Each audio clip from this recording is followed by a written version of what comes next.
Il y a beaucoup de légendes au sujet d'Ali Sartaq, qui a été citée dans l'histoire précédente, principalement au sujet de comment elle refroidit des chamans ennemis, ou de comment elle remettait à leur place des sceptiques qui déclaraient publiquement qu'ils ne croyaient pas en ce pouvoir. Je vais vous raconter une pasta de chaque genre. D'ailleurs, selon la description de ses contemporains, elle avait une apparence tout à fait banale. Elle ne se distinguait ni par sa taille, ni par quelconque caractéristique physique démoniaque. Au contraire, ses traits, sa constitution lui donnaient une apparence frêle et inoffensive. Beaucoup indiquent qu'en temps normal, lorsqu'elle n'était pas en transe, on la prenait souvent pour une jolie jeune femme ordinaire. La première histoire concerne la façon dont Ali Sartaq a assassiné un chaman d'une région voisine du nom d'Ol.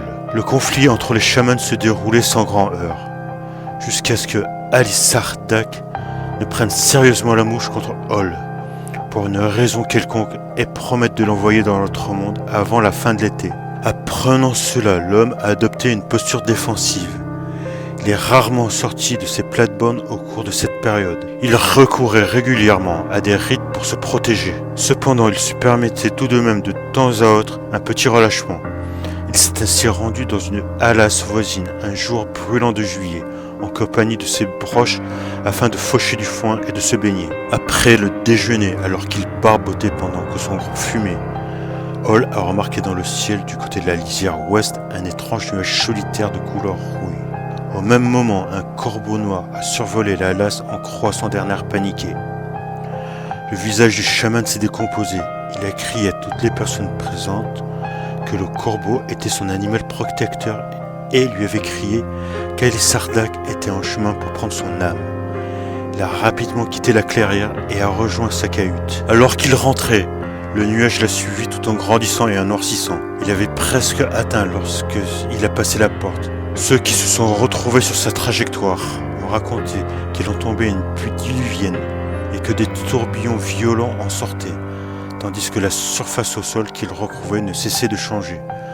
Hall s'est renfermé dans sa cahute, a barricadé toutes les fenêtres avec des soupapes qu'il avait ensorcelées d'avance. Puis il s'est habillé dans sa tenue de chaman et a saisi son tambour avant de descendre à la cave. Le nuage atteint sa maison et un tourbillon noir tellement immense qu'on le voyait depuis la clairière. Presque une tornade en est descendue. Le tourbillon a fait des cercles autour de la cahute pendant un moment, réduisant en miettes tout ce qui se trouvait dans la cour. Même le sergue, poteau rituel, comme s'il ne savait pas comment aborder la cabane. Mais ensuite il a glissé le long du toit et s'est introduit à l'intérieur par la cheminée que le malheureux Hall avait oublié de condamner.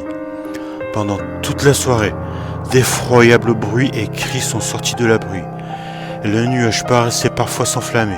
Peu avant la nuit, il est ensuite reparti pour se diriger vers l'ouest en se désagrégeant petit à petit. Les gens ont craint de s'approcher de l'endroit pendant plusieurs jours. Mais quand ils ont fini par comprendre que le chaman ne sortirait plus, ils ont pris leur courage à deux mains pour entrer. Un terrible désordre régnait à l'intérieur de la cabane et tout était en charpie. L'homme était étendu, tordu, dans un coin de la cave, son tambour serré contre la poitrine. Son visage ne ressemblait plus qu'à une bouillie sanglante. Quant à Ali Sartaq, qui avait été en transe dans sa maison pendant la totalité de ces événements, au moment où elle est revenue à elle, elle a exprimé le regret d'avoir tué par erreur deux petits chamans de la même région sur le chemin. Ces derniers ayant été touchés par le coup, et effectivement, le soir même, ces chamans sont tombés malades et ont rendu l'âme 2 ou 3 jours plus tard. La deuxième histoire est plus humoristique que creepy, mais elle montre que les Oudégans savaient se marrer. Dans le hameau où elle vivait, des officiers impériaux, je vous rappelle qu'on était encore à l'époque des tsars, étaient de passage.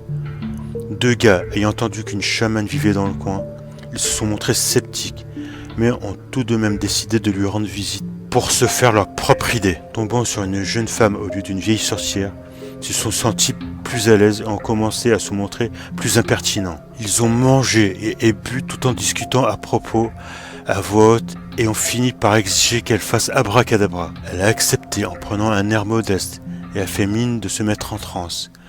Les hommes l'ont regardé 5 minutes, puis 10, puis 30. Ils ont fini par en avoir marre et se sont levés en grommelant pour partir. Mais au moment où ils ouvraient la porte, une énorme quantité d'eau a jailli à l'intérieur de la maison, comme si elle se trouvait sous l'océan. Les hommes ont été instantanément submergés. Ils se sont débattus dans une eau gelée, dans laquelle nageaient des poissons, pendant Gaël Sardak se riait d'eux. Ils ont senti qu'il ne tarderait pas à se noyer et l'ont supplié de terminer sa démonstration. Les yeux en larmes, elle a accepté en prenant un air bienveillant, il leur a ordonné d'attraper chacun un poisson. Ils ont fini par y parvenir, quoique à grande peine. L'eau continuait de fluer pendant ce temps.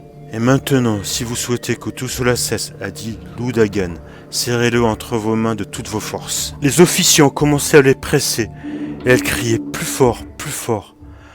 Leur tension était telle qu'elle faisait ressortir les veines de leurs tempes, et elles s'ardacraient à enrouler par terre en les regardant.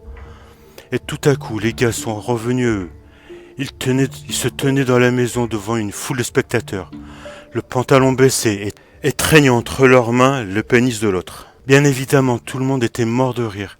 Les deux hommes ont rougi comme des pivoines et ont débarrassé le plancher pour ne plus jamais revenir.